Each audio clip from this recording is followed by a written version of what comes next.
ये है कहानी सायो की। एक ऐसा लड़का जो अपनी क्लासमेट आयका से इतना ज्यादा प्यार करता है कि वो उसे हर जगह ऐसे फॉलो करता जैसे कोई वफादार कुत्ता। उसे पूरी उम्मीद थी कि अगर वो बस उसके पीछे पीछे चलता रहेगा तो शायद एक दिन आयका भी उससे प्यार करने लगेगी। लेकिन एक दिन रोज की तरह जब वो अपनी डेली स्टॉकर रूटीन पर था, अचानक पास की ग्राउंड से एक बॉल उड़ती हुई आकर उस पर लगती है। उसी झटके में जैसे उसके अंदर की आंखें खुल जाती हैं, उसे एहसास होता है कि शायद वो आयका के लिए बस एक अजीब सा स्टॉकर बन चुका है। उसी वक्त आयका पास आती है और पूछती है कि वो ठीक है या नहीं। लेकिन बात यही नहीं रुकती। आयका उसे साफ कह देती है कि शायद ऐसा इसलिए हो रहा है क्योंकि वो हर वक्त उसके पीछे पड़ा रहता है और अब वो चाहती है कि सायो उससे दूर ही रहे। और हैरानी की बात ये कि सायो बिना कुछ कहे चुपचाप मान भी जाता है। अगले दिन स्कूल पहुंचते ही हम मिलते हैं की से, आयका की बेस्ट फ्रेंड, जो हमेशा की तरह सायो को ताना मारती है कि अगर वो यूं ही करता रहा तो आयका उसे और ज्यादा नापसंद करने लगेगी। बातों ही बातों में क्लास टीचर क्लास में आती है और चौंक जाती है ये देखकर कि सायो आज बड़ी ही शांति से अपनी सीट पर बैठा है और हाँ, आयका को परेशान भी नहीं कर रहा, क्योंकि आम दिनों में तो वो आयका की सीट के आसपास ही मंडराता रहता था जैसे कोई पालतू जानवर। कुछ देर बाद जब सायो स्कूल के कॉरिडोर में चल रहा होता है तभी आयका और की उसे देख लेती है। आयका सीधा कह देती है कि उसे अब उसका पीछा करना बंद कर देना चाहिए, लेकिन सायो बेहद कूल अंदाज में कहता है कि वो तो बस वॉशरूम जा रहा था और आराम से आगे बढ़ जाता है। तभी एक ग्रुप के लड़के उसे पकड़ लेते हैं और पूछते हैं कि उसके और आयका के बीच आखिर चल क्या रहा है। सायो उन्हें बताता है कि ऐसा कुछ नहीं है, बस आज उसका मूड थोड़ा बदला हुआ है। और जब वो शीशे में खुद को देखता है तो दोस्तों से पूछता है, क्या मैं ऐसा लग रहा हूँ जैसे आयका से प्यार करता हूँ? लड़के कहते हैं, भाई इतना तो साफ है कि तू उससे प्यार करता है और तू तो उसके लिए जी रहा है। ब्रेक टाइम में जब आयका उससे पूछती है कि वो कहाँ जा रहा है और जवाब मिलता है कि वो अपना खाना खरीदने जा रहा है, तो पूरी क्लास हैरान हो जाती है क्योंकि हर दिन वो आयका से खाना मांगता था, ऐसे जैसे कोई लाडला पप्पी। तभी जैसे ही वो खाने बैठने वाला होता है, एक लड़की अचानक उसके पास आती है और पूछती है, तुम ही सायो हो ना? सायो थोड़ा हक्का बक्का हो जाता है, लेकिन जैसे तैसे उस लड़की से पीछा छुड़ाने की कोशिश करता है। लड़की खुद को रीना कहती है और चली जाती है। जब सायो वापस क्लास में आता है तो वही लड़का जो पहले उसे चिढ़ा रहा था फिर से मजे लेता है। तभी रीना भी उसे ढूंढते हुए वहाँ आ जाती है। सायो के दिमाग में बस एक सवाल, ऐसी लड़की यहाँ क्या कर रही है? दोस्त उससे पूछते हैं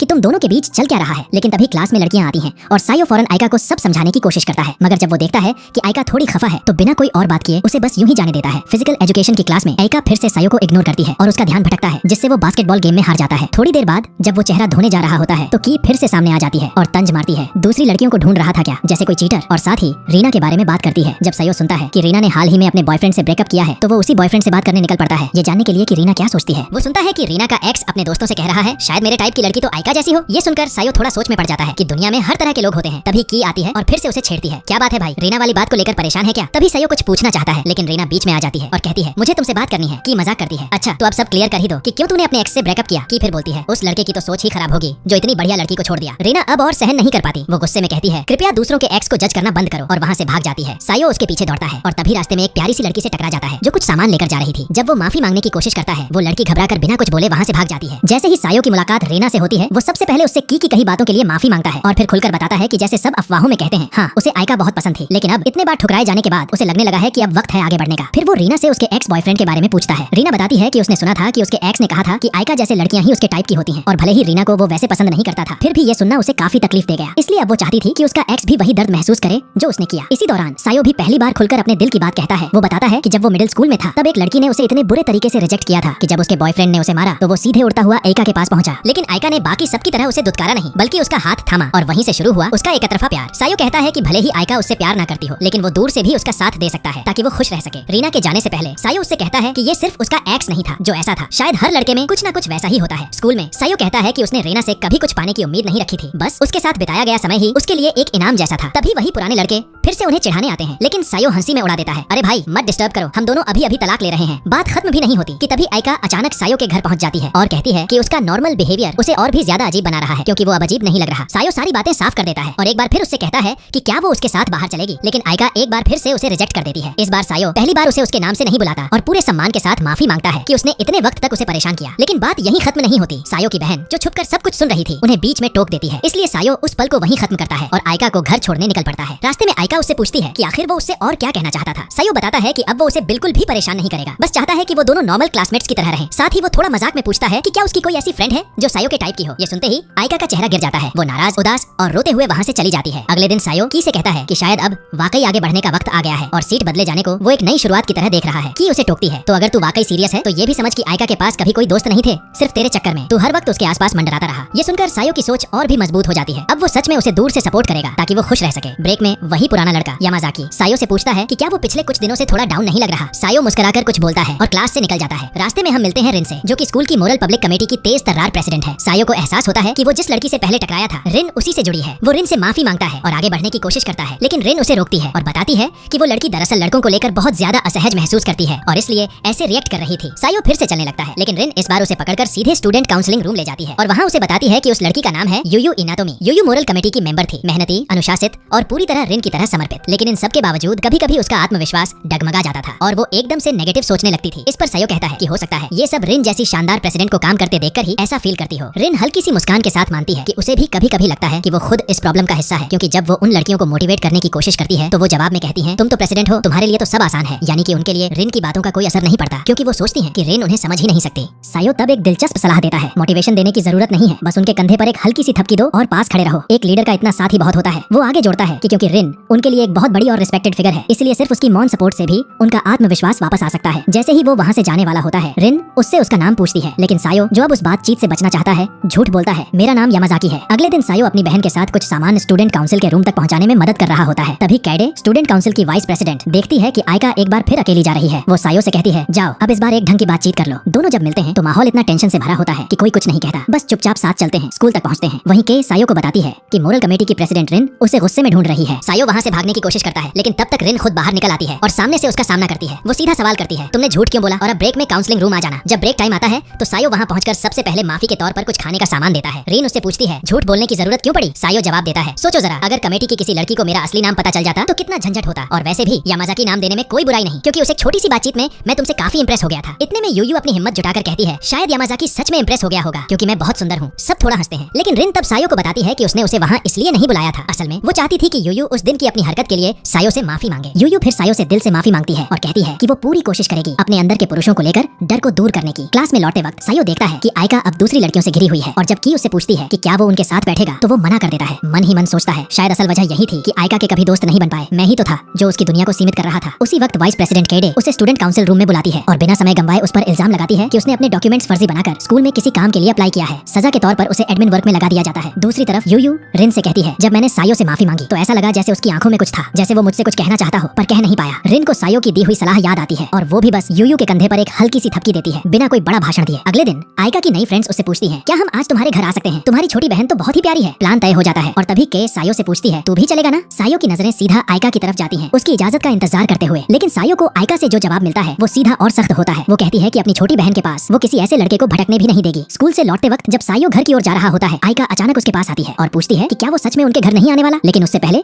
कि सायो कुछ जवाब देता, रिन आ जाती है। उससे कुछ पर्सनल बात करनी होती है। आयका कुछ नहीं कहती और चुपचाप सायो को रिन के साथ जाने देती है। रिन बिना घुमा फिराए सायो से पूछती है कि यूयू की माफी के बारे में उसका असली विचार क्या है। सायो साफ साफ कहता है कि उसे लगा यूयू की माफी सिर्फ एक बहाना थी ताकि वो ये कह सके कि अब वो लड़कों के सामने अपनी असहजता को दूर करने की कोशिश करेगी। और ये सब बस इसलिए मुमकिन हुआ क्योंकि वो रिन जैसी किसी इंसान के सामने खड़ी थी जो उसके लिए एक प्रेरणा थी। कुछ दिन बाद की सायो से पूछती है कि आयका से उसने अब तक एक भी शब्द क्यों नहीं कहा। सायो जवाब देता है कि उसे लगता है अगर उसने आयका से अभी बात की तो शायद वो उसके नए फ्रेंड सर्कल के साथ जो छोटी सी प्रगति कर रही है वो सब फिर से बर्बाद हो जाएगा। तभी हम मिलते हैं ससाकी से। वो फुल ऑन स्कूल का handsome football club member type लड़का है। वो सायो को आयका की छोटी बहन की कुछ तस्वीरें दिखाता है जो उसने उनके घर के बाहर क्लिक की थी। फिर वो खुद की बहन को भेज देता है क्योंकि ससाकी की बहन को ओनी-चैन सिंड्रोम वाला भाई भाई क्रश होता है। ब्रेक टाइम में सायो अकेला खाना खा रहा होता है जब यामाजाकी उसे अपने फ्रेंड ग्रुप में खाने के लिए बुलाता है। सब साथ बैठकर खाते हैं और लड़कियां उससे मजाक में पूछती हैं कि इतने टाइम आयका के आसपास रहने के बाद क्या उसके साथ कुछ सीरियस हुआ। फिर वो पूछती हैं कि जब रीना उससे इंटरेस्टेड थी तब क्या कुछ हुआ था उनके बीच। सायो कुछ जवाब देता इससे पहले ही आयका गुस्से में वहाँ पहुँचती है और उसे खींचकर एक अलग जगह ले जाती है। सायो कंफ्यूज होता है, उसे समझ नहीं आता कि आयका इतनी नाराज क्यों है। तभी आयका उससे सवाल करती है कि वो ऐसी लड़कियों से क्यों बात कर रहा था। कुछ पल के लिए उसकी आंखों में जलन और परवाह की झलक दिखती है, लेकिन फिर बिना कुछ कहे वो वहाँ से चली जाती है। थोड़ी देर बाद सायो की के साथ बात कर रहा होता है जब अचानक स्टूडेंट काउंसिल का प्रेसिडेंट हयातो वहाँ पहुँचता है और उसे एक प्राइवेट बातचीत के लिए ले जाता है। हयातो कहता है कि इन दिनों कैडे काफी उलझन में है क्योंकि सायो में जो अचानक बदलाव आया है वो उसे बेचैन कर रहा है। कैडे को लगता है कि कहीं न कहीं वो खुद जिम्मेदार है क्योंकि शायद उसकी कही कुछ बातें ही थी जिनकी वजह से उसका छोटा भाई अपनी युवाओं की बाहर छोड़कर एकदम बदल गया। सायो उसकी बातों को समझता है और हयातो के साथ उस जगह पर जाता है जहाँ उसकी बहन उसका इंतजार कर रही होती है। वहाँ पहुंचकर सायो अकेले अपनी बहन से बात करता है। वो कहता है कि उसे अपने फीलिंग्स बताने में डरने की जरूरत नहीं है क्योंकि जो बदलाव उसके अंदर आए हैं वो उसने खुद चुने हैं। कैडे जवाब देती है कि उसे लगता है उसकी वजह से ही सायो ने उस लड़की के लिए उम्मीद छोड़ दी जिससे वो प्यार करता था। लेकिन सायो मुस्कुराता है और कहता है कि अब बस बहुत हो चुका क्योंकि उसने कभी अपनी बहन को किसी प्यारी और सौम्य बड़ी बहन की तरह देखा ही नहीं, तो उसके लिए ये जरूरी नहीं कि वो अब बदलने की कोशिश करे। भाई बहन की ट्यूनिंग कभी कभी ऐसी ही होती है। जैसे ही वो दोनों ये बातचीत कर रहे होते हैं आयका अचानक गुस्से में वहाँ आ जाती है और सायो से कहती है कि वो अपनी बहन से ऐसे बात करने के लिए माफी मांगे। सायो फिर सीधा पूछ लेता है, क्या तुम सच में इतना लंबा रास्ता सिर्फ इसलिए तय करके यहाँ तक आई हो क्योंकि तुम मेरी फिक्र कर रही थी। आयका कुछ नहीं बोलती लेकिन उसके चेहरे पर सब कुछ साफ झलक रहा होता है। वो चुपचाप पीछे मुड़ती है और बिना कुछ कहे वहाँ से चली जाती है। अगले दिन की कहती है कि शायद वो पिछले कुछ दिनों में सायो के साथ थोड़ा ज्यादा कठोर हो गई थी। आयका थोड़ी झिझक के साथ उसके सामने माफी मांगती है और कहती है कि उसे थोड़ा अजीब लग रहा था कि उसकी छोटी बहन सायो के साथ इतनी जल्दी घुल मिल गई थी। पिछले कुछ दिनों से सायो के बदले बर्ताव के बाद जब वही दोस्त फिर से आयका के घर आते हैं तो की कहती है कि आयका पिछले कुछ वक्त से कुछ उदास सी लग रही है। ऐसा लगने लगा था कि जब से सायो ने उसका पीछा करना बंद किया है आयका में कोई खालीपन सा आ गया है। आयका खुद नहीं समझ पा रही थी कि वो क्यों परेशान है, लेकिन की बड़ी साफ गोई से कहती है शायद दिल के किसी कोने में सायो तेरे लिए वाकई में मायने रखता था। वो आगे कहती है कि शायद अब वक्त है कि आयका भी थोड़ा सा कदम आगे बढ़ाए और सायो के लिए अपनी तरफ से कुछ करे। उधर कैडे सायो से कहती है कि उसे अब अपना हेयर कट करवा लेना चाहिए क्योंकि अब उसका लुक थोड़ा बिखरा बिखरा सा लग रहा है। सायो हंसते हुए जवाब देता है, पहले मैं हर काम इसलिए करता था ताकि आयका को इम्प्रेस कर सकूं, और जब अब वो जिम्मेदारी नहीं रही तो बाल कटवाना भी भूल गया। क्लास खत्म होने के बाद आयका थोड़ी झिझक के साथ सायो से दोबारा कनेक्ट करने की कोशिश करती है, लेकिन सायो उसकी कोशिश को समझ नहीं पाता और सीधा अपने टिफिन के साथ अकेले खाने निकल पड़ता है। लेकिन तभी रिन आती है और कहती है, चलो हमारे साथ खाना खाओ। यूयू चाहती है कि तुम भी उसके साथ बैठो। वहाँ हमें आया से मिलवाया जाता है, यूयू की बचपन की दोस्त, जो सायो की यूयू से नजदीकी को लेकर थोड़ी असहज होती है। खाने के बाद रिन सायो से पूछती है कि उसे यूयू के अंदर आया ये चेंज कैसा लग रहा है। सायो उसकी बजाय आया के बारे में पूछता है। रिन बताती है कि आया कुछ यूयू के लिए एक मम्मी मुर्गी टाइप की प्रोटेक्टिव फ्रेंड है, वो उससे बहुत प्यार करती है और उसके लिए बहुत पजेसिव है। रिन आगे कहती है कि सायो जैसा सोच रहा है वैसा आया बिल्कुल नहीं है, बल्कि उसने कभी सायो को बुरा नहीं समझा क्योंकि वो जानती है कि सायो ने ही यूयू को उस डर से बाहर निकलने में मदद की है जो वो लड़कों को लेकर महसूस करती थी। रिन कहती है कि सायो ने सिर्फ यूयू की मदद नहीं की बल्कि उसने रिन को भी एक नई नजर दी कि कैसे वो अपनी टीम को सपोर्ट कर सकती है। जब रिन सायो की बहन का नाम लेती है तो सायो चौंक जाता है और पूछता है, क्या आप मेरी बहन को जानती हैं? रिन मुस्कुराकर जवाब देती है, हाँ मिडिल स्कूल से जानती हूँ। वो तब एकदम बिगड़ैल लड़की टाइप थी जिसे कोई नहीं सुधार सकता था। कुछ समय बाद सायो देखता है कि ससाकी थोड़ा परेशान है क्योंकि उसकी छोटी बहन लगातार उसे कॉल कर रही है और सवालों से बमबारी कर रही है। तू कहाँ है, किसके साथ है? फिर ससाकी सायो को एक साइड ले जाकर सीधा पूछता है, तेरा और आयका का आखिर चल क्या रहा है? क्योंकि अब ससाकी आयका में सीरियसली इंटरेस्टेड है। ये सब सुनकर सायो थोड़ा इमोशनल हो जाता है क्योंकि उसे लगने लगता है कि आयका और ससाकी धीरे धीरे करीब आ रहे हैं। जब वो जाने ही वाला होता है, आयका उसे रोकती है और पूछती है, तू लंच टाइम में आखिर जाता कहाँ है? सायो साफ साफ कह देता है, आजकल मैं मोरल कमेटी की लड़कियों के साथ खाना खा रहा हूँ। आयका के चेहरे पर एक उलझी हुई सी एक्सप्रेशन आ जाती है। वो पूछती है, तो अब तू हमारे साथ नहीं बैठेगा? उस पल सायो दिल से सोचता है कि शायद वो आयका और ससाकी को साथ देखकर खुद ही पीछे हट गया है, लेकिन जैसे ही वो जाने लगता है आयका रुककर पुरानी यादों में डूब जाती है और कहती है, शायद मैं उस दिन तुझसे बात ही नहीं करती अगर तेरे बाल काले रंग के ना होते। ये सुनते ही सायो एक दुकान की तरफ जाता है, लेकिन वहाँ काले रंग का हेयर डाई नहीं मिलता, तो वो डार्क ब्राउन कलर ले लेता है। अपनी बहन की मदद से वो रातों रात अपने बाल फिर से रंग लेता है, जैसे पुराने सायो की एक झलक वापस आ रही हो। अगले दिन वो देखता है कि उसके एग्जाम रैंकिंग में भारी गिरावट आई है। वो अब पहले जैसा टॉपर नहीं रहा। शायद वजह ये है कि अब वो पहले की तरह आयका के पीछे नहीं भाग रहा, इसलिए मोटिवेशन भी कम हो गया है। जब वो ओवरऑल टॉपर्स की लिस्ट देखता है तो चौंक जाता है। आयका अब टॉप 3 में है। तभी उसे एहसास होता है कि शायद वही वजह था कि आयका पहले कभी ऊपर नहीं जा पाई, क्योंकि पहले उसकी रैंक 27 थी और उसकी खुद की 32, लेकिन अब वो पेस्टिट वे नंबर तक गिर चुका है और आयका आसमान की ओर बढ़ चुकी है। कुछ दिन बाद आयका की फ्रेंड्स फिर से कहती हैं कि वो उसके घर आना चाहती हैं क्योंकि उसकी छोटी बहन इतनी क्यूट है। इसी दौरान ससाकी मजाक में पूछता है, इस बार सायो को बुलाया जाएगा या नहीं? पिछले कुछ दिनों में आयका और सायो के बीच एक अजीब सी दूरी आ गई थी। जो पहले हर पल आयका के आसपास मंडराता रहता था, अब वही लड़का जैसे खुद में सिमट गया था। लंच के बाद सायो देखता है कि कुछ लड़कियां क्लासरूम के बाहर आयका के बारे में बात कर रही थीं। जब उसने उनसे बात करने की कोशिश की तो एक लड़की डर के मारे चीख मार देती है। सायो इस पर मजाक करता है और वो लड़कियां शर्मिंदा होकर वहाँ से चली जाती हैं। दूसरी तरफ जब आयका और सायो स्कूल की ओर जा रहे होते हैं और बारिश शुरू हो जाती है तो चलते चलते अचानक दोनों एक दूसरे से टकरा जाते हैं। तभी सायो देखता है कि एक गाड़ी तेजी से उनके पास से गुजरने वाली है, जिससे आयका पूरी तरह भीग सकती थी। बिना सोचे समझे सायो आगे बढ़कर आयका को ढक लेता है और खुद पूरी तरह भीग जाता है। स्कूल पहुंचने पर सायो अपनी सीट पर ही बेहोश हो जाता है। तेज बुखार ने उसे जकड़ लिया था। होश आने पर टीचर उससे पूछती है कि क्या हुआ, लेकिन जब वो नर्स रूम की ओर जा रहा होता है उसकी तबीयत और बिगड़ जाती है और उसे एक याद घेर लेती है। मिडिल स्कूल का एक सीन जब वो जिंदगी को बिल्कुल अलग नजरिए से देखता था। उसी दौर में जब एक दिन उसका लंच गिर गया था, तब उसने उस लड़की को देखा था जिससे वो आने वाले कई सालों तक प्यार करता रहेगा। नर्स रूम में नर्स लड़कियों से कहती है कि सायो की हालत ज्यादा बिगड़ गई है क्योंकि उसकी मानसिक स्थिति भी ठीक नहीं है। क्लास में रिन अचानक सायो को ढूंढती हुई आती है। जब उसे पता चलता है कि वो बीमार है तो की कहती है कि वो सायो की बहन को बताएगी और दोनों मिलकर उसे देखने जाएंगी। जब दोनों उसे देखने आती हैं तो देखती हैं कि सायो बिस्तर पर बेसुध सा पड़ा है। सायो माफी मांगता है कि उसकी वजह से सबको परेशानी हो रही है। जब आयका उसकी तबीयत चेक करने के लिए उसके माथे को छूना चाहती है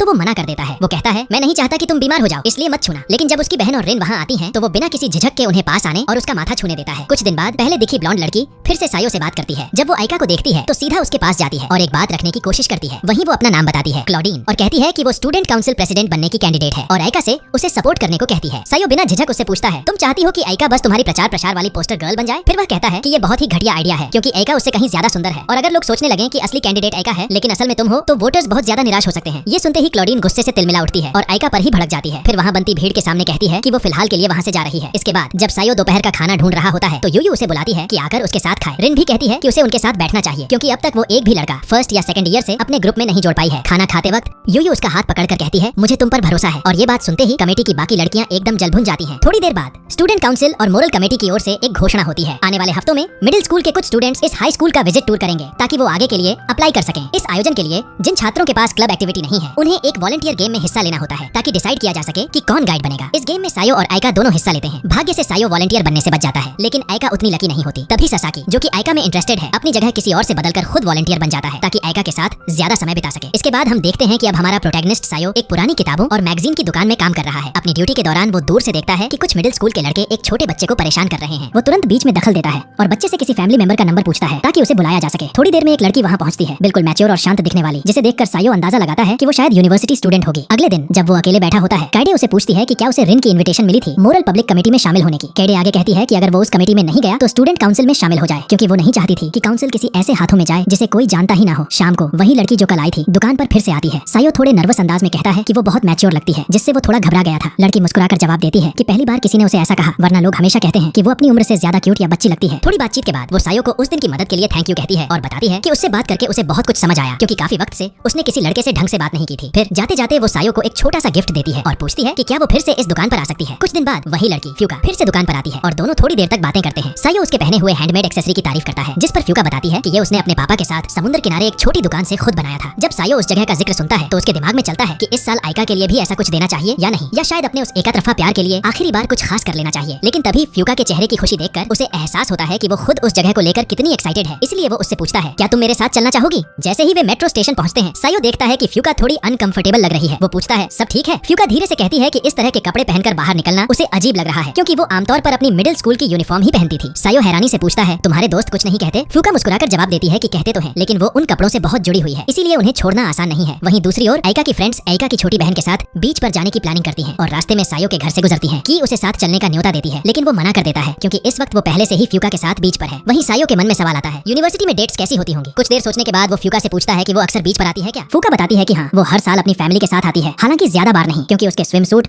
ज्यादा दिन नहीं टिकते। इसके बाद दोनों उस दुकान पर जाते हैं जहाँ फ्यूका अपने पापा के साथ पहले आ चुकी थी। वहाँ की दुकान की मालकिन फ्यूका को तुरंत पहचान लेती है और कहती है कि उसका मैच्योर बिहेवियर उसे सबसे अलग बनाता है। जब दोनों बताते हैं कि वो सिर्फ दोस्त हैं, तो दुकान वाली उन्हें एक टूर देती है जिसमें वो बताते हैं कि कैसे वो अपने खुद के हैंडमेड एक्सेसरीज बना सकते हैं। इस दौरान सायो सोच में डूब जाता है कि अगर ये गिफ्ट आइका के लिए होगा तो वो कुछ ऐसा बनाए जो उसके लिए बिल्कुल परफेक्ट हो। सायो जब उस दुकान में खुद को एक अच्छा तोहफा चुनने की कोशिश में डूबा होता है तो दुकान की मालकिन उसकी सोच में डूबती निगाहों को पढ़ लेती है और कुछ बढ़िया आइडियाज देती है। तभी फ्यूका उससे पूछती है, क्या वो लड़की तुम्हारी गर्लफ्रेंड है जिसे तुम ये एक्सेसरी देना चाहते हो? सायो थोड़ा मुस्कुराते हुए कहता है, नहीं। इस पर फ्यूका फिर पूछती है, तो फिर ऐसी लड़की को इतना खास तोहफा क्यों दे रहे हो जो तुम्हारी गर्लफ्रेंड भी नहीं है? सायो बिना हिचक कहता है कि भले ही अब वो उसका प्यार न हो, लेकिन ऐसा नहीं है कि वो फीलिंग्स एक ही दिन में खत्म हो गई हों। और फिर उसका आइका से प्यार बेकार भी नहीं था, क्योंकि उसी की वजह से वो अपनी लाइफ में थोड़ा बहुत बेहतर इंसान बन पाया। ये सुनकर फ्यूका हल्की सी मुस्कान छोड़ती है और कहती है, शायद ही कोई इंसान ऐसा होगा जिसे किसी करीबी इंसान से तोहफा मिलने पर खुशी न हो। इन शब्दों के साथ ही सायो का मन पक्का हो जाता है कि वो आइका के बर्थडे पर उसे एक खास गिफ्ट जरूर देगा। जब दोनों अपनी अपनी चीजें तैयार कर रहे होते हैं, सायो दीवार पर एक फोटो देखता है जिसमें फ्यूका अपने पापा के साथ है। वो पूछता है, क्या तुम्हारी कोई छोटी बहन है? फ्यूका जवाब देती है कि नहीं, वो फोटो तो हाल ही में ली गई थी जब वो अपने पापा के साथ इस दुकान पर आई थी। यहीं पर हमें एक छोटा सा ट्विस्ट मिलता है। फ्यूका, जो अब तक यूनिवर्सिटी स्टूडेंट जैसी लग रही थी, असल में एक ओनल गर्ल्स हाई स्कूल की फाइनल ईयर स्टूडेंट है। थोड़ी देर बाद जब दोनों अपनी क्राफ्टिंग कर रहे होते हैं, फ्यूका अचानक पूछ बैठती है, तुम अब भी इतना सब क्यों कर रहे हो उस लड़की के लिए जिसे तुमने छोड़ दिया है? सायो थोड़ी देर चुप रहता है, फिर कहता है, शायद अब मैं ये सब अपने लिए कर रहा हूँ, किसी और के लिए नहीं। फिर मुस्कुराकर जोड़ता है, शायद तुम समझ पाओगी जब कभी तुम्हें भी किसी से प्यार हो। ये सुनकर फ्यूका शर्म से लाल हो जाती है और थोड़ा झिझकते हुए पूछती है, प्यार आखिर होता क्या है? सायो खुद भी थोड़ा भावुक हो जाता है और कहता है कि वो भी ठीक नहीं जानता कि प्यार क्या होता है, लेकिन हाँ, उसने जो भी फील किया उसी के चलते वो थोड़ा तो इंसान बना। उधर आइका रास्ते में किसी को सायो जैसा एक लड़की के साथ चलते देखती है। वो थोड़ी देर तक घूरती है, लेकिन खुद को समझाती है कि नहीं, सायो ऐसा नहीं हो सकता, सायो तो बस सायो है। वहीं सायो फ्यूका को समझाता है कि उसे प्यार को लेकर घबराने की जरूरत नहीं है, क्योंकि ऐसे जज्बात जिंदगी में बिना बताए अचानक दस्तक देते हैं। कुछ दिन बाद इचिनो से नाम की एक थोड़ी शर्मीली लड़की सायो की किताबों की दुकान में आती है। वो सायो की क्लासमेट थी और पार्ट टाइम जॉब ढूंढ रही थी, क्योंकि सायो अब नौकरी छोड़ने वाला था। दुकान के मालिक को उसके सीवी की भी जरूरत नहीं पड़ती, क्योंकि वो पहले से उनकी रेगुलर कस्टमर थी और दोनों में एक भरोसे का रिश्ता बन चुका था। लेकिन जब मालिक की पत्नी उसका चेहरा देखती है तो कहती है कि उसका भारी फ्रिंज बहुत कुछ ढक रहा है और उसे ट्रिम कर देना चाहिए। तभी सायो बात में दखल देता है और इचिनो से पूछता है, तुम इतने लंबे फ्रिंज के साथ किताबें कैसे पढ़ती हो? इचिनो से जवाब में एक हेयर क्लिप दिखाती है जिसे वो पढ़ते वक्त लगाती है। ये देखकर दुकान की आंटी संतुष्ट हो जाती है और उसे उसी हालत में जॉब करने की अनुमति दे देती है। अगले दिन दुकान का मालिक सायो को जिम्मेदारी देता है कि वो इचिनोस को काम सिखाए। सबसे पहले सायो उसे समझाता है कि जब भी वो काम कर रही हो उसे हेयर क्लिप्स जरूर पहनने चाहिए। फिर वो बाकी स्टेप्स समझाता है और नोट करता है कि इचिनोस काफी रिजर्व और शांत स्वभाव की है। इसी दौरान एक बदतमीज कस्टमर काउंटर पर आता है, जिससे इचिनोस असहज हो जाती है और सायो को दखल देना पड़ता है। लेकिन उस अनुभव के बाद इचिनोस अंदर ही अंदर टूट जाती है और रो पड़ती है। ये देखकर सायो सोच में पड़ जाता है, क्या वाकई इचिनोस इस काम के लिए तैयार है? सायो ने इचिनोस को क्लाइंट्स को संभालने के गुण सिखाने की ठानी और काउंटर पर खड़े होते हुए उसने दुकानदार से पूछा, क्या उनकी पत्नी वाकई उस शर्मीली लड़की को कस्टमर से निपटने दे सकती है? मालिक ने विश्वास जताया कि इचिनोस इस दुकान की सबसे रेगुलर और दिलचस्प कस्टमर है, इसलिए सायो ने वादा किया कि वो उसकी मदद करेगा ताकि वो इस रोल में फिट हो सके। उसने उसे कुछ टॉप टिप्स बताई, जैसे ग्राहकों की बात ध्यान से सुनो, भले ही वो रूखा हो, और आत्मविश्वास के साथ प्रतिक्रिया करो। जब सायो ने उससे पूछा कि क्या उसे खुद को साबित करने की जरूरत महसूस होती है, तो इचिनोस ने मुंह झुकाकर कहा नहीं, लेकिन वो हार नहीं मानना चाहती। तो सायो ने मालिक से कहा कि वो उसे वापस भेजने की बजाय अपनी पूरी कोशिश करेगा कि वो इस नौकरी में टिक पाए। बाद में वीडियो कॉल पर उन्होंने आइका से भी सलाह ली और आइका ने उन्हें अकेला छोड़कर अच्छे से बात करने का मौका दिया। अगली सुबह सायो माफी मांगते हुए इचिनोसे को और भी काम सौंपता है ताकि वो बेहतर बन सके। ब्रेक टाइम में लोगों से थोड़ी दूर खड़े होकर वह उससे जानना चाहता है कि आखिर आखिर उसे ये जॉब क्यों इतनी जरूरी है। तो इचिनो से बताती है कि वो इंडिपेंडेंट बनना चाहती थी, खासकर अपने बड़े भाई से अलग रहने के लिए, क्योंकि एक बार उसने घर में उसकी हील्स देख ली थी और भाई के कमरे में एक लड़की को उसके साथ पैशनेट किस करते देखा था। इस बात ने उसके दिल में बहुत कुछ हिलाकर रख दिया था। कुछ दिन बाद फूका फिर से आती है और क्योंकि उसे भी किताबें पसंद है, सायो उसे लेकर एक ग्राहक इंटरेक्शन एक्सरसाइज करवाता है। पहले फूका ने अच्छा किया, लेकिन जब इचिनोसे ने वही रोल प्ले किया तो वह शांत रही और हवा निकल गई, जिससे सभी हंसने पर मजबूर हो जाते हैं। बाद में सायो बताता है कि उसने ये नौकरी इसलिए दिलाई थी ताकि वो वहाँ सायो के जाने पर रिप्लेसमेंट बन सके, क्योंकि वहाँ काम इतना भी ज्यादा नहीं था। शाम को उसकी बहन के लिए कॉफी बनाते समय सायो सोचता है कि शायद इचिनोसे ने काम इसलिए चुना क्योंकि उसके पास बात कहने को कोई और नहीं था। उसके पास कोर्स में कोई क्लोज फ्रेंड नहीं थी। जब वह दुकान पर लौटता है तो उसे देखता है कि वो किताबों की बक्से उठा रही है जैसे प्राइमरी स्कूल का बच्चा हो, लेकिन इतनी सच्ची मेहनत से किताबों को संभालते हुए उसका ध्यान और देखभाल देखकर सायो कहता है, तुम बिल्कुल सही कर रही हो। ये दुकान वाले ने तुम्हें ये सिखाया था और तुम्हारी मुस्कान सच में सुंदर लगती है। जब दोपहर में काम खत्म हुआ, इचिनोस का बड़ा भाई बड़ी मुश्किल से दुकान तक पहुंचता है। वो उसे खाने के लिए बाहर निकलने को कहता है और जब वो उसके करीब खड़ा होता है तो इचिनोसे अचानक सायो की ओर चिपक जाती है। ये देखकर भाई उसे एक तरफ खींचकर बोलता है, क्यों टंग रही हो इस लड़के के पीछे। तो इचिनोसे और भी पास आ जाती है जैसे कोई छोटी सी बच्ची अपने चैंपियन के करीब हो और सायो के दिल में अब एक सवाल गूंजने लगता है, क्या यहाँ कुछ नए रिलेशनशिप की शुरुआत हो रही है। सायो अब इचिनोसे और उसके भाई को एक रेस्तरां ले जाता है ताकि चीजों को ठीक से सुलझाया जा सके। वहाँ सायो उसके भाई से सीधा सवाल करता है, क्या उसे पता है कि इचिनोसे आखिर क्यों पार्ट टाइम जॉब कर रही है। जब भाई चुप हो जाता है और साफ जाहिर होता है कि उसे कुछ नहीं पता, तो वो शर्मिंदा हो जाता है और वादा करता है कि अब वो अपनी बहन को नजरअंदाज नहीं करेगा और पहले की तरह उसके साथ वक्त बिताएगा। तभी वहाँ आती है यूरी, भाई की गर्लफ्रेंड। यूरी हाथ जोड़कर इचिनोसे से माफी मांगती है। मैं जानती हूँ कि मैंने तुम्हारी जिंदगी में दखल दिया, लेकिन शायद तुम्हारे लिए अभी ये सब थोड़ा जल्दी है। प्लीज वापस चलो। मैं नहीं चाहती कि मेरी वजह से एक परिवार टूट जाए। लेकिन इससे पहले कि वो कोई फैसला करे, सायो बीच में बोल पड़ता है, कम से कम इचिनोसे की बात तो सुन लो, उसे भी कुछ कहना है। सायो साफ कहता है कि इचिनोसे अपनी दुकान की नौकरी को बखूबी निभा रही है और वो चाहता है कि भाई और यूरी का रिश्ता वैसे ही बना रहे ताकि इचिनोसे भी अपने तरीके से बड़े होने की ओर कदम बढ़ा सके। आखिरकार भाई से अलग होना ये नहीं होता कि उनका रिश्ता खत्म हो गया। वो अब भी वैसे ही हंस सकते हैं जैसे भाई बहन करते हैं। अपने फैसले खुद लेने का हक इचिनोस को भी है। यह सुनकर यूरी और उसका भाई भावुक हो जाते हैं और वहाँ से चले जाते हैं और सायो इचिनोसे से कहता है, वो दोनों आए थे तुम्हें ले जाने, लेकिन मुझे नहीं लगता तुम्हारा ये सारा जुनून व्यर्थ जाना चाहिए। कुछ दिन बाद फ्यूका फिर से दुकान आती है और सायो उसे देखकर हैरान रह जाता है। क्या सच में ये लड़की सिर्फ एक हाई स्कूल स्टूडेंट है। वहीं इचिनोस को देखकर वो सोचता है कि जिसे सब स्कूल गर्ल समझते हैं वो असल में हाई स्कूल में है और जिसे सब यूनिवर्सिटी गर्ल समझते हैं वो अब भी स्कूल में। दोनों लड़कियों की बुक लविंग ने उन्हें तेजी से दोस्त बना दिया है। तभी काइडी सायो से आकर कहती है, हमें सब पता है स्टूडेंट काउंसिल की इंटेलिजेंस बहुत स्ट्रांग है, हमें मालूम है तुम इचिनोस की मदद कर रहे हो। सायो चिढ़ाते हुए कहता है कि जितनी मेहनत काइडे करती है वो तो किसी कॉर्पोरेट कंपनी की वर्कहॉलिक एम्प्लॉय लगती है। काइडे चुटकी लेती है, इतना फुर्सत में दिखते हो तो स्कूल टूर में मेरी मदद कर दो। सायो इनकार करता है, लेकिन काइडे उसे फंसाते हुए कहती है, मेरे लिए नहीं रिन के लिए। और क्योंकि वो रिन का एक फेवर अभी तक चुका नहीं पाया था, सायो हाँ कर देता है। रिन को कॉल करके वो कहता है, तुम्हें मदद चाहिए। रिन विनम्रता से मना कर देती है, लेकिन सायो थोड़ा मस्ती में कहता है, मैं तो तुम्हें सामने से ये कहने आ रहा था। रिन थोड़ी झिझक के बाद मान जाती है। अगले दिन रिन उसे समझाती है कि इस टूर में स्टूडेंट काउंसिल और क्लास डेलीगेट्स की जिम्मेदारी होती है कि वो जूनियर स्टूडेंट्स को स्कूल का एक्सपीरियंस दिखाएं, लेकिन इस बार उनकी ड्यूटी है सारे मटेरियल्स को एकदम सही जगह पर सेट करना ताकि पूरा इंप्रेशन परफेक्ट जाए। इसी दौरान रिन हल्के अंदाज में कहती है, शायद गाइड सुनते वक्त स्कूल ने सोशल और अच्छे दिखने वाले स्टूडेंट्स को प्रायोरिटी दी है। सायो उसकी तरफ देखता है और मुस्कुराता है, क्या वो भी उन्हीं में से एक है। कमेटी ऑन मॉरलिटी के सामने इचिनोस के भाई ने बताया कि उस दिन की बातचीत के बाद उसकी बहन सायो के बारे में लगातार बात कर रही थी और अब उसमें एक अलग ही जोश नजर आ रहा था, जैसे उसे अपने पार्ट टाइम जॉब में किसी सच्चे गाइड की जरूरत थी जो उसे मिल चुका था। उधर ससाकी ने आइका को फुटबॉल क्लब के ट्रेनिंग सेशन में बुलाने की कोशिश की, लेकिन आइका ने मना कर दिया क्योंकि उसे अपनी छोटी बहन का ध्यान रखना था। इसी बात ने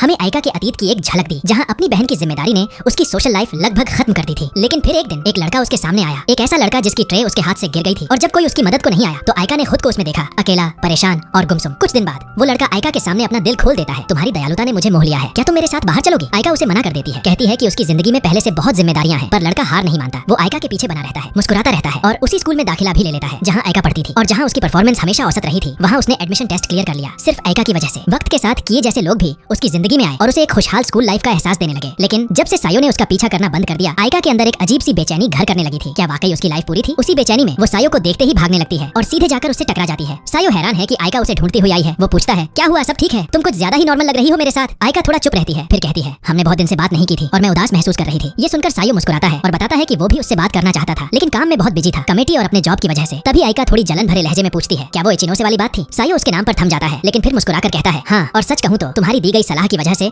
मैं उसे बेहतर तरीके से हैंडल कर पाया। आइका कुछ और नहीं कहती, लेकिन सायो अब बात को बदलने की कोशिश करता है, तुम इन दिनों क्या कर रही थी? लेकिन तभी की बीच में आकर इस रोमांटिक माहौल को तोड़ देती है। फिर सायो बताता है कि वो रिन की रिक्वेस्ट पर कमेटी का हेल्पिंग हैंड बना हुआ है और फिर कहता है कि स्कूल ने अट्रैक्टिव स्टूडेंट्स को इसलिए चुना है ताकि ज्यादा से ज्यादा जूनियर्स एडमिशन लें। तभी की थोड़े मजाकिया टोन में सायो से पूछती है, तू तो इचिनोस को भी हेल्प कर रहा है, कहीं दिल लगा तो नहीं बैठा? सायो थोड़ा झेपता है और बातचीत वहीं खत्म होती है, लेकिन आइका धीरे से कहती है, मिलेंगे एक बार जब ये सारे गाइड्स खत्म हो जाएं। कुछ दिन बाद स्कूल के सीनियर मेंबर्स का मोटिवेशनल भाषण होता है और हम देखते हैं कि फ्यूका, आइका और ससाकी के ग्रुप के साथ टूर पर है। उसी वक्त आइका की नजर पड़ती है, एक और ग्रुप में कुछ लड़के रीना को तंग कर रहे थे, उसे जबरदस्ती प्रपोज करने की कोशिश कर रहे थे। बिना वक्त गंवाए आइका वहाँ पहुँचती है और उन लड़कों को एक ठंडी फटकार और जिंदगी की हकीकत का एक जोरदार तमाचा देती है। जैसे ही स्कूल टूर खत्म होता है, वो लड़के जो रीना को परेशान कर रहे थे अपने बर्ताव पर शर्मिंदा होते हैं और आइका से माफी मांगते हैं, ये वादा करते हुए कि अब दोबारा ऐसा नहीं होगा, क्योंकि वो सच में उस स्कूल में एडमिशन लेना चाहते थे। टूर खत्म होने से पहले फ्यूका दूर से सायो को देख लेती है और दौड़ती हुई उसके पास आती है। उसके साथ आई लड़कियां पूछती हैं, क्या यही वो फेमस सायो है जिसने फ्यूका जैसी भोली और उलझी लड़की को जिंदगी का सही मतलब समझाया? तभी फ्यूका सबको चिढ़ाने के लिए कहती है, अब कहने का कोई फायदा नहीं, मैं और सायो तो पहले ही एक गहरा कनेक्शन बना चुके हैं, जैसे उस दिन जब हम साथ में समंदर किनारे गए थे। ये सुनते ही आइका चिढ़ जाती है और तुरंत सायो को केई के साथ खींच कर ले जाती है। फिर वो दोनों उसे फ्यूका के बारे में घेर कर सवालों की बौछार कर देती हैं। आइका थोड़ी शर्माते हुए कहती है, अगर तुम फ्यूका के साथ टाइम बिताओगे तो हमसे भी उतना ही समय बिताना पड़ेगा। कुछ दिनों बाद सायो और इचिनो दुकान बंद कर रहे होते हैं क्योंकि तेज बारिश आने वाली होती है। उसी दौरान सायो देखता है कि आइका बारिश में भीगती हुई उसकी ओर आ रही है। इचिनोस को देखकर आइका उससे पूछती है, क्या तुम सच में बदल गई हो? और फिर बताती है कि वो सिर्फ उसे देखने आई है। वो पूछती है कि क्या सायो अब भी पार्ट टाइम जॉब करेगा? सायो जवाब देता है कि उसका असली प्लान है गर्मियों की छुट्टियों के बाद काम छोड़ देने का। इचिनो से हल्की उदासी में नजर आती है तो सायो उसे दिलासा देता है, चाहे ऐसा न लगे लेकिन तुम अब खुद अपने पैरों पर खड़ी हो, मेरी जरूरत नहीं रही। तभी अचानक फ्यूका भीगती हुई दुकान में दाखिल होती है। आइका को देखकर वो उसका शुक्रिया अदा करती है पिछले गाइडेंस के लिए और इचिनोस भी उसे बुलाकर सुखाने लगती है क्योंकि वो दोनों अक्सर किताबों के बारे में बातें करते हुए वक्त बिताते हैं। थोड़ी देर की बातचीत और एक छोटा सा फिसलन भरा पल गुजरने के बाद लड़कियां हंसते हुए कहती हैं कि उनका इरादा छुपकर देखने का नहीं था और दरवाजा बंद कर देती हैं। इसके बाद आइका थोड़ी हिचकिचाते हुए कहती है, मैं तुमसे हमारे घर आने की बात करने आई थी। सायो हैरान होकर पूछता है, मतलब अब भी वैलिड है वो इन्विटेशन? आइका हाँ में सिर हिलाकर कहती है, हाँ, लेकिन तुम्हें एक अच्छे बड़े भाई जैसा बिहेव करना होगा और सच कहूँ मैं चाहती हूँ कि तुम हमारे घर आओ। अगले दिन जब सायो मन ही मन खुद को आइका के घर जाने के लिए तैयार कर रहा होता है तब अचानक की आ जाती है और बिना किसी झिझक के डोरबेल बजा देती है। घर के अंदर जाते ही सायो खुद को आइका की छोटी बहन से मिलवाता है। थोड़ी देर में वो समझ जाता है कि ये छोटी बच्ची बहुत ज्यादा एनर्जेटिक है, लेकिन आइका कहती है, वैसे तो ये बहुत शांत रहती है लेकिन तुम्हारे साथ ये कुछ ज्यादा ही एक्साइटेड है। थोड़ा और खेलते खेलते सायो इतना थक जाता है कि वो लगभग बेहोश ही हो जाता है। उसी वक्त आइका की मम्मी घर लौटती है। सायो तुरंत सीधा होकर एकदम औपचारिक स्टाइल में अपना परिचय देता है, मैं सायो हूँ। मम्मी मुस्कुराकर पूछती है, ओह क्या तुम वही सायो हो जिसके बारे में मेरी बेटी अक्सर बातें करती है? आइका थोड़ी शर्मा जाती है और कहती है, मम्मी मेरे फ्रेंड सब जा रहे हैं। मम्मी दरवाजे तक आती है और सायो से कहती है, अगली बार जब मिलेंगे तो लंबी बात करेंगे। घर लौटते समय की जानबूझकर एक अलग रास्ता पकड़ लेती है ताकि आइका और सायो को अकेला वक्त मिल सके। रास्ते में आइका कहती है, पता है अब स्कूल लाइफ कुछ ज्यादा ही मजेदार लगने लगी है, शायद इसलिए कि मैंने अब कई दोस्त बना लिए हैं। सायो थोड़ा गिल्टी महसूस करते हुए कहता है, शायद ये मेरी ही गलती है, लेकिन आइका उसे साफ करती है, नहीं, अगर तुम नहीं होते तो मैं कभी खुल नहीं पाती, ना ही लोगों से मिल पाती। घर के हालात, पैसे की टेंशन, सब ने मुझे रोक रखा था, लेकिन तुम वो वजह बने जिससे मैंने दोबारा किसी को अपनाना सीखा। हाँ, आज मेरे पास दोस्त हैं, लेकिन उसके बावजूद ऐसा लगता है जैसे कुछ अधूरा है। कोई है जिसकी कमी मैं हर वक्त महसूस करती हूँ, कोई जो हमेशा वहीं होता है जहाँ मुझे लगता है कि मैं बिलोंग करती हूँ, और वो हो तुम। तभी आसमान में बहुत सारे पटाखे फूटते हैं और तेज आवाज से घबराकर आइका सायो से लिपट जाती है। धीरे से वो पूछती है, क्या तुम दोबारा मेरा नाम नहीं लोगे? फायरवर्क्स के खत्म होने के बाद सायो चुपचाप उसकी उंगलियों की तरफ हाथ बढ़ाता है और आइका उसकी उंगलियों को थाम लेती है। फिर सायो उसका हाथ पूरी तरह पकड़ लेता है और उसे उसके घर तक छोड़ने चलता है, बस थोड़ा और वक्त साथ बिताने के लिए। और अगली सुबह जब सायो स्कूल जाने के लिए निकलता है तो देखता है कि आइका उसके इंतजार में खड़ी है, ठीक वैसे ही जैसे पहले हुआ करता था। और यहीं पर यह खूबसूरत कहानी खत्म होती है।